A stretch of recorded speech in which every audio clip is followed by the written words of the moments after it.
I'm very happy and excited and proud to introduce our commencement address, our speaker today. She is our very own R.J. Reynolds Teacher of the Year, Mrs. Allison George.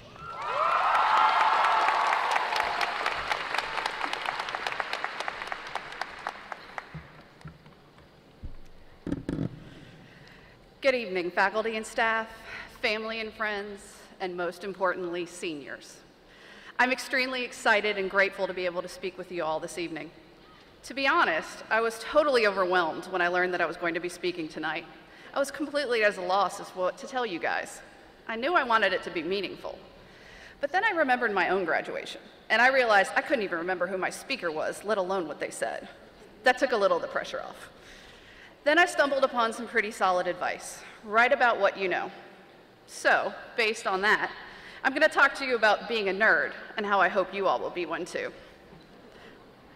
Many of my students at some point during their year or years with me have uttered the following phrase: "Miss George, you're such a nerd." Sometimes it's said with love and a smile, sometimes not so much. My response is usually short and to the point. Duh. I love Harry Potter, Doctor Who, knitting, NASA, pretty much all things math and science. I know what being a nerd means to me, but I wanted to see what other people thought. So I did my research and documented my sources. And here's what I found. Merriam-Webster says that a nerd is an unstylish, unattractive, or socially inept person, especially one slavishly devoted to intellectual or academic pursuits. Well, that first part's kind of a bummer. Everyone's favorite, highly credible research paper source, Wikipedia, says a nerd is a descriptive term, often used pejoratively, indicating that a person is overly intellectual, obsessive, or socially impaired.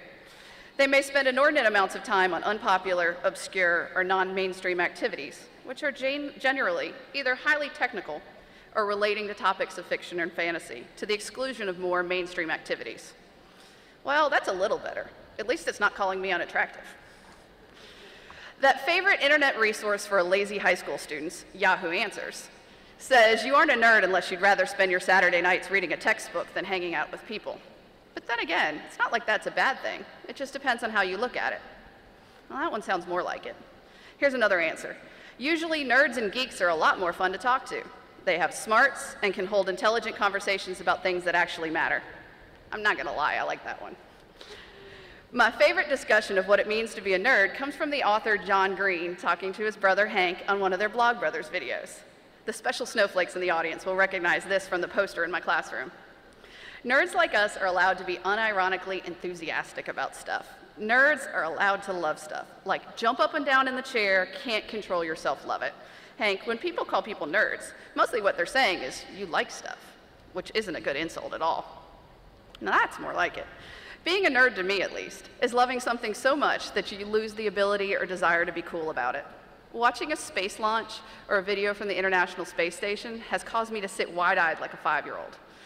Once, a student asked me to choose between Harry Potter and Doctor Who, and my brain completely ground to a halt.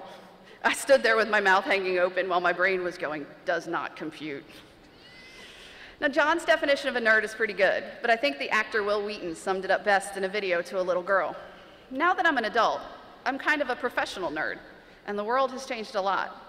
I think a lot of us have realized that being a nerd, it's not about what you love, it's about how you love it. I think being a teacher is being a professional nerd. It's the chance to be so excited about your subject and being able to share that with a new generation. I love teaching, period.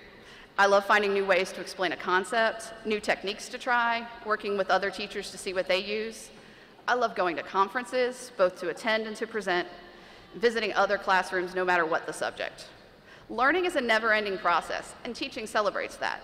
So yes, I am a nerd, but not for the reason my students think, or not only for the reason they think. I've been lucky enough to find a career that lets me do what I love. Not everybody finds that needle in a haystack, but what you can do is find a job that lets you be a nerd in your free time. So over these next few years, I challenge you seniors to find the thing that you love to do more than anything else. Then find a way to make it work. If it can be your career, wonderful. Consider yourself very lucky. If not, find something that you can do that still allows you time to follow your passion, but yet pays the bills. I think everyone deserves the chance to be a nerd about something. Finally, I'm going to take a moment of personal privilege and speak to my special snowflakes for a moment. Whether you were my student or my step student, whether I taught you for 1 year or 2 or 3 or 4, whether you were just dragged along by your friends to meet that crazy math teacher, whether you hung out in my room before class, or ate lunch in my room with your friends, or just came by for a hug every now and then, you all enriched my life, and I am tremendously proud of you. Thank you for making me laugh, sharing your highs and lows, and pushing me to be a better teacher. I am incredibly grateful. So seniors, here is my wish for you. Go out into the world and find your passion. Embrace it and become a nerd. It's awesome. So congratulations, class of 2014, and best of luck.